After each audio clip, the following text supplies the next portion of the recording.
The wait is almost over. Apple announced that the Vision Pro, their much-anticipated VR headset, is hitting the market on February 2nd. Pre-orders kick off on January 19th, so mark your calendars. This is one release you don't want to miss. And even if you're not planning on getting this headset, this is truly a historical moment as Apple steps into the world of spatial computing for the very first time, and it is likely that the release of Vision Pro will transform the trajectory of XR development as a whole. Now, let's talk about what you'll get when you open that Apple box. Here's the rundown. First up, the star of the show, the Vision Pro headset. It's sleek, it's stylish, and it's packed with tech. With a 4K display for each eye, it promises to be a visual masterpiece. We'll see if it's really true. We finally found out about the storage, and it turns out that $3,500 was only a starting price for 256 gig, and the price keeps increasing by $200 if you want to get 512 gig or 1 terabyte version. I'm not gonna lie, pulling the trigger and getting this headset is already a painful decision for your wallet, and throwing away another $200 or $400 is just heart-wrenching. Personally, I went for the smallest one, but quite a few people decided to upgrade. Interesting. Package will include both the solo knit band and the dual loop band. I wonder how these different designs will affect the comfort. The soft strap on Quest received a lot of criticism, so hopefully Apple did it better designing the strap, because as we know, comfort is the key. The weight of Vision Pro is reportedly 625 grams, which is heavier than most popular VR headsets like Quest 2, 3, and even PSVR 2, but Ben here rightly knows that ergonomics is more important than weight alone.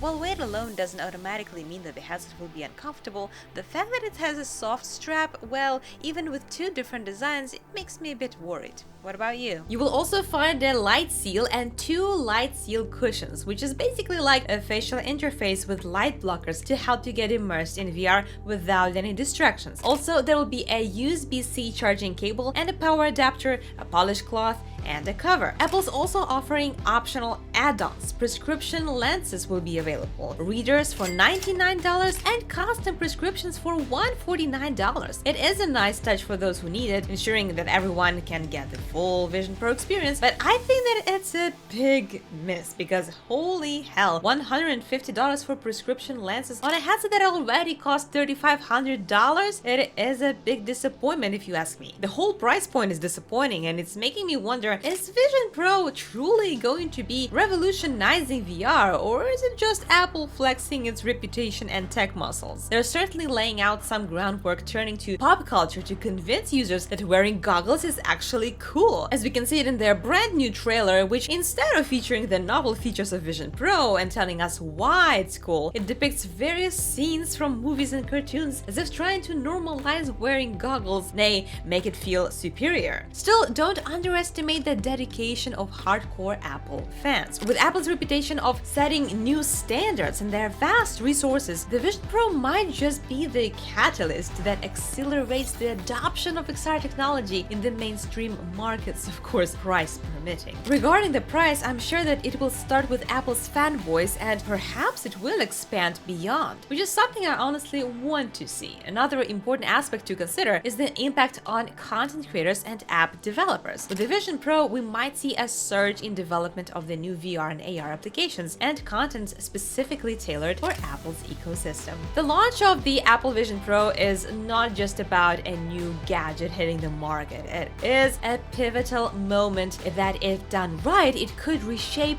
the future of extended reality. So whether you're an Apple fan or a VR enthusiast, or just curious about the future of technology, and even if you're not planning on getting Vision Pro anytime soon, this is the development worth watching very closely. But moving slightly away from Apple, Sony has unveiled an intriguing new addition to the world of mixed reality with its latest standalone MR headset boasting 4K OLED displays and an innovative controller design. While the headset remains unnamed, Sony has targeted its launch within this year, yay! And is specifically aiming at professionals in creating fields such as 3D content creation. So let's dive into what makes this headset so cool. First off, it's powered by Qualcomm XR2 Plus Gen 2 processor. That thing's a beast, and it's what drives this headset's 4K OLED micro displays. Although Sony's being a bit mysterious about exact resolution, it sounds like we're talking seriously high-quality visuals here, and we hope to get more details from Sony about this. Sony and Siemens, actually, it is a partnership. Really exciting. Now, about the design. Sony's going all out. The headset has a flip-up visor, pretty neat for when you want to switch between the real and virtual worlds, and some really unique controllers. I mean, you probably haven't seen anything like that before. That's not your usual pair of controllers. One looks like a pointer, and you use index finger to control it, and the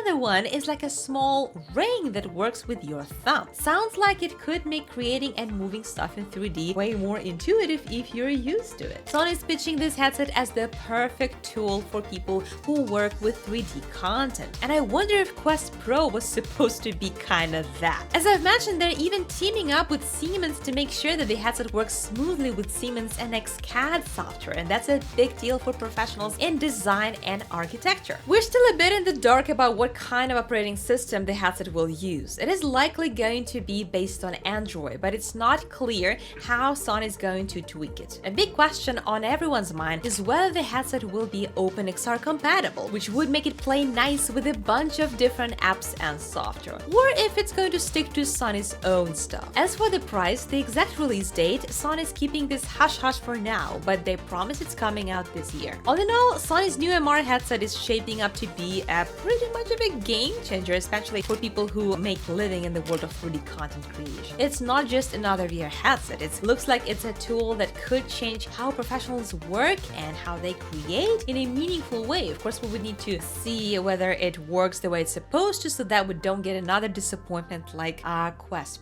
Pro ended up being. But with Sony's high-end displays and unique controllers, it's definitely something to keep an eye on. Stay tuned for more updates, make sure to subscribe to Disco VR, and I will see you in the next one.